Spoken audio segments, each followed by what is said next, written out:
कश्मीर की वादियां, जहां बादल पहाड़ों को चूमते हैं, जहां झीलें आसमान को अपने भीतर समेट लेती है और जहां हर पहाड़, हर पत्थर और हर हवा का झोंका सदियों पुरानी कहानी सुनाता है। लेकिन इन्हीं खूबसूरत वादियों ने ऐसे संघर्ष भी देखे हैं जिनकी गूंज इतिहास के पन्नों में बहुत कम सुनाई देती है। 10वीं सदी का कश्मीर एक ऐसा दौर जब सत्ता तलवार के बल पर तय होती थी और राज सिंहासन पर बैठना किसी स्त्री के लिए आसान नहीं था। इसी दौर में कश्मीर के इतिहास में एक ऐसी महिला सामने आई जिसने परिस्थितियों के सामने झुकने से इनकार कर दिया। उसका नाम था महारानी सुगंधा, एक ऐसी वीरांगना जिसने उस युग में राज सिंहासन संभाला जब सत्ता का फैसला केवल तलवारों की धार से होता था। लेकिन सवाल यह उठता है कि रानी सुगंधा कौन थी और चमर राजवंश की ऐतिहासिक परंपरा में उनका क्या स्थान है। आइए इस गौरवशाली अध्याय को विस्तार से जानते हैं। इतिहास को गहराई से समझने के लिए विभिन्न ऐतिहासिक स्रोतों पर दृष्टि डालना आवश्यक है। मुख्य धारा का इतिहास, पारंपरिक ऐतिहासिक ग्रंथ रानी सुगंधा को 10वीं शताब्दी के कश्मीर की एक शक्तिशाली रानी और शासक के रूप में दर्ज करते हैं।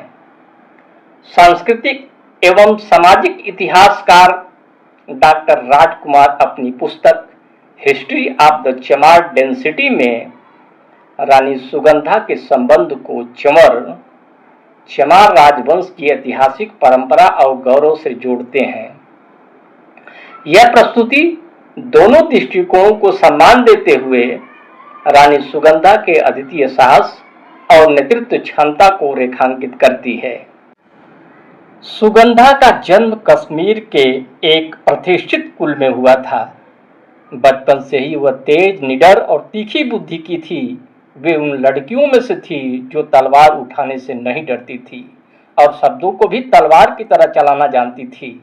जब उनका विवाह राजा शंकर वर्मन से हुआ तो महल की औरतें फुसफुसाती थी, यह रानी तो राजा से भी ज्यादा तेज चलती है। शंकर वर्मन को यह सुनकर गर्व होता था क्योंकि वे जानते थे कि सुगंधा सिर्फ उनकी पत्नी नहीं, वे उनकी युद्ध साथी थी, उनकी नीति गुरु थी, उनकी आत्मा की अर्धांगिनी थी।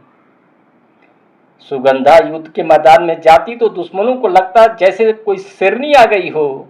वे घोड़े पर सवार होती तो हवा उनके पीछे चलती थी, न कि उनके आगे। वे अपने पति के साथ युद्ध अभियानों में जाती और उनके निर्णयों से राज्य की सीमाएं फैलती थी।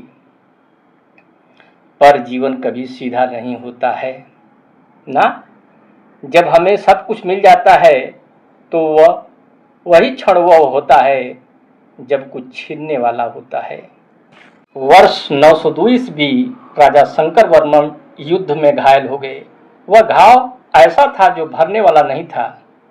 जब सुगंधा उनके पास पहुंची तो उनका शरीर ठंडा पड़ रहा था, पर उनकी आंखें अभी भी सुगंधा को ढूंढ रही थी।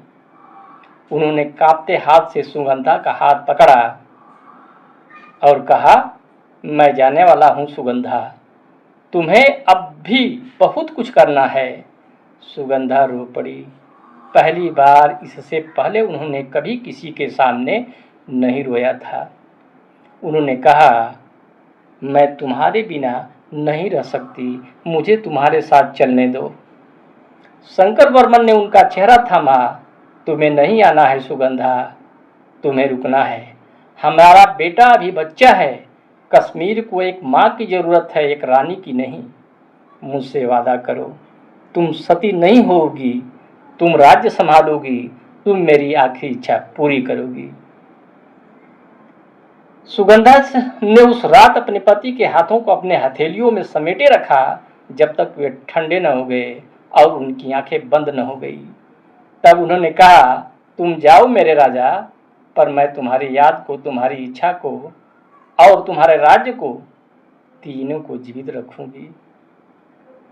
जब दरबारियों ने कहा सती हो जाइए तो सुगंधा ने सारे गहने उतार दिए, सारा श्रृंगार मिटा दिया और कहा, जो स्त्री अपने पति के सपनों को मारकर चिता में जल जाए वह सती नहीं, वह भागने वाली है। मैं भागूंगी नहीं, मैं यहाँ खड़ी रहूंगी और उनके सपनों को सच करूंगी। और उस रात से सुगंधा सिर्फ विधवा नहीं रही, वह एक संकल्प बन गई। गोपाल वर्मन अब राजा था और सुगंधा उसकी संरक्षिका। सुगंधा अपने बेटों को राजनीति, युद्ध और शासन सब सिखा रही थी। उनका एक ही सपना था, मेरा बेटा कश्मीर का सबसे महान राजा बनेगा। लेकिन दरबार में बैठा मंत्री प्रभाकर देव चालाक और धूर्त था। उसने चुपचाप राजकोष पर कब्जा कर लिया था। जब गोपाल वर्मन को यह बात पता चली तो उसने जांच शुरू करवाई, पर उसकी यही मासूमियत उसकी जान ले बैठी। एक रात उसे अचानक तेज बुखार आया और वह 2 दिनों में ही होनहार बालक दुनिया छोड़ गया। कहा गया कि जादू टोना हुआ, कहा गया कि प्रभाकर देव ने जहर दिया, पर सुगंधा के लिए तो बस एक ही सच था, उसका बेटा अब नहीं रहा। सुगंधा उस रात रोई नहीं, उन्होंने बेटे की तलवार हाथ में ली और बोली, तू चला गया मेरा राजकुमार, पर तेरा सपना अब मुझ में जिंदा है। मैं तेरी माँ हूँ और माँ कभी हारती नहीं। कुछ ही महीनों में उनका दूसरा बेटा संकट वर्मन भी चला बसा। शंकर वर्मन का वंश खत्म हो गया और पूरे कश्मीर में अराजकता फैल गई। सिंहासन खाली देख दरबारी सियार की तरह झपटने को तैयार थे, लेकिन सुगंधा ने घुटने नहीं टेके। उन्होंने पूरे कश्मीर की महापंचायत बुलाई, एक ऐसी जनसभा जहां सेठ से लेकर सेवक तक हर कश्मीरी को अपनी बात रखने का हक था। जब जनता से पूछा गया तो चारों तरफ से एक ही नाम गूंज उठा, सुगंधा। उस दिन सुगंधा सिंहासन पर बैठी किसी की कृपा से नहीं, बल्कि अपनी काबिलियत और जनता के भरोसे पर। उन्होंने घोषणा की, यह मुकुट मेरा नहीं, यह मेरे बेटे के सपने और कश्मीर की जनता का अधिकार है। आज से मैं इस राज्य के हर बच्चे की माँ हूँ, हर बूढ़े की बेटी हूँ और हर सैनिक की आखिरी उम्मीद। सुगंधा ने न केवल 2 वर्ष शासन किया, 904 से 906 ईस्वी तक, 2 वर्ष जैसे 2 सांसें, लंबी, गहरी और पूरी दुनिया को बदल देने वाली। उन्होंने पहला काम किया, अपने बेटे की याद को पत्थरों में ढालना। उन्होंने गोपालपुर बसाया और गोपाल केशव मंदिर बनवाया। जब उनसे पूछा गया, इतना खर्च क्यों, तो उन्होंने कहा, मेरे बेटे की याद मेरी संपत्ति है और मैं अपनी संपत्ति सबके सामने रखना चाहती हूँ, ताकि आने वाली पीढ़ियाँ जाने कि एक माँ अपने बच्चे के लिए क्या कर सकती है। उन्होंने दूसरा काम किया, प्रशासन को सशक्त बनाना। उन्होंने करों को कम किया, भ्रष्टाचार पर नकेल कसी और सबसे बड़ी बात, उन्होंने अपने वेतन को आधा कर दिया और कहा, जब राज्य की जनता भूखी सोती है तो रानी का पेट भरा नहीं हो सकता। तीसरा काम, उत्तराधिकार की तैयारी। उनके कोई जीवित पुत्र नहीं था, पर उन्होंने देखा कि निर्जित वर्मन जो उनके ससुराल में ही था, वही सही वारिस हो सकता है। हाँ, वह लंगड़ा था, हाँ, उसका नाम पंगू पड़ गया था, पर सुगंधा ने कहा, एक लंगड़ा शरीर पर सीधा दिल, यह किसी सीधे शरीर से ज्यादा कीमती है। पर यही फैसला उनके जीवन का सबसे बड़ा कांटा बन गया। अंतरिंग कश्मीर का सबसे उग्र सैन्य गुट। वे योद्धा थे, पर योद्धा से ज्यादा विद्रोही। उन्होंने कहा, हम किसी लंगड़े को राजा नहीं मानेंगे, हम पार्थ को राजा बनाएंगे। निर्जित वर्मन का 10 साल का बच्चा, जिसे हम अपनी मुट्ठी में रख सकते हैं। सुगंधा ने कहा, तो क्या तुम चाहते हो कि एक बच्चा तुम्हारी कठपुतली बने? क्या यही कश्मीर का भविष्य है? तंत्रिनों को यह बात नागवार गुजरी।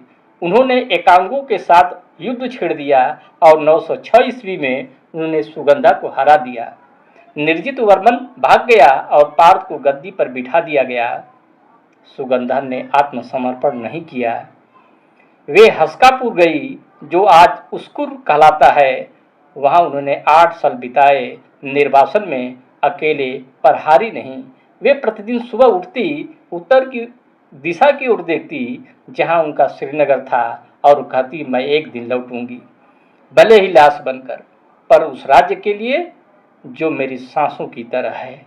8 साल बाद 914 ईस्वी में एकांगो ने फिर सुगंधा का साथ दिया। महारानी, अब आखिरी बार लड़ने का वक्त आ गया है। तब सुगंधा लगभग 50 से 55 वर्ष की थी। बाल सफेद हो चुके थे, शरीर थक चुका था, लेकिन हौसला अब भी वैसा ही था। उन्होंने फिर कवच पहना, अपने बेटे गोपाल वर्मन की तलवार उठाई और फिर श्रीनगर की ओर चल पड़ी। उन्हें सैनिकों से कहा, हमारी संख्या कम है, हथियार कम है, फिर भी मैं पीछे नहीं हटूंगी। मैंने अपने पति और बेटों को खोया है, लेकिन अपनी धरती के लिए लड़ना नहीं छोड़ा। आओ मेरे साथ चलो, चाहे जीत मिले या मौत, पर सिर झुकाकर नहीं। युद्ध हुआ। तंत्रिनों की सेना भारी थी और सुगंधा की सेना टूट गई। घायल सुगंधा को बंदी बना लिया गया। तंत्रिनों ने कहा, अब तुम्हारे पास क्या बचा है? सुगंधा ने जवाब दिया, तुम मेरा राज्य और मेरा ताज छीन सकते हो, मेरी शरीर कैद कर सकते हो, लेकिन मेरी आत्मा नहीं। तुम मुझे मार सकते हो, मेरी कहानी को नहीं। उन्हें निष्पालका बिहार में कैद कर दिया गया। वहीं बंधनों में महारानी सुगंधा की अंतिम सांसें थम गई, लेकिन उनकी मृत्यु अंत नहीं थी। वह संघर्ष और साहस की ऐसी कहानी छोड़ गई जिसे इतिहास कभी पूरा तरह मिटा नहीं सकता। आज अगर आप पट्टन जाएं, सुंगधेश्वर मंदिर के खंडहर मिलेंगे, टूटे फूटे पत्थर, घास लदी दीवारें और एक सन्नाटा जो बहुत कुछ कहता है। वे पत्थर बोलते हैं, हम उस रानी को देखते थे जो सुबह सुबह यहाँ आती थी, अपने बेटे की याद में दिया जलाती थी और फिर युद्ध में निकल जाती थी। कल्हड़ ने अपने ग्रंथ राज तरंगणी में उन्होंने 3 महान रानियों में गिना, यशोवती, सुगंधा, दिद्दा। पर सुगंधा की खासियत क्या है? वह यह रानी है जिसने सती प्रथा को चुनौती दी। वह माँ है जिसने अपने बेटों के सपनों को संजो कर रखा। वह शासिका थी जिसने अपने अधिकार से सिंहासन पाया, किसी के दान से नहीं। वह योद्धा है, वह अपनी आखिरी सांस तक लड़ी, हार मानकर नहीं, बल्कि हार के बाद भी मुस्कुराई। और वह आत्मा है जो हर उस स्त्री में जीवित है जो कठिन परिस्थितियों में खड़ी होती है और कहती है, मैं हारूंगी नहीं। तो आज जब आप अपनी गर्म बिस्तर पर सोने जा रहे हैं, तो याद रखिए, एक रानी थी जिसके पास राजमहल नहीं था, पर संकल्प था। एक रानी थी जिसके पास कोई बेटा नहीं था, पर ममता थी। एक रानी थी जिसके पास मुकुट नहीं था, पर आत्मगर्व था। एक रानी थी जिसे किसी ने याद नहीं रखा, पर वह आज भी इन पत्थरों में, इन हवाओं में और हर उस दिल में जीवित है जो हार नहीं मानता। जब कभी लगे कि आप अकेले हैं, जब कभी लगे कि सब कुछ छिन गया, तो सोचना, सुगंधा के पास भी कुछ नहीं था, पर वह थी और वह काफ़ी था। जय हो महारानी सुगंधा की, जय हो कश्मीर की उस बेटी की जिसने सिखाया कि अगर तुम जीतो तो अच्छा, और अगर हारो तो भी अच्छा, बस लड़ना कभी मत छोड़ो। अगर यह कहानी आपके दिल को छू गई हो तो वीडियो को लाइक और शेयर करना न भूलें। ऐसे ही ऐतिहासिक और प्रेरणादायक कहानियों से जुड़े रहने के लिए चैनल को सब्सक्राइब ज़रूर करें। धन्यवाद।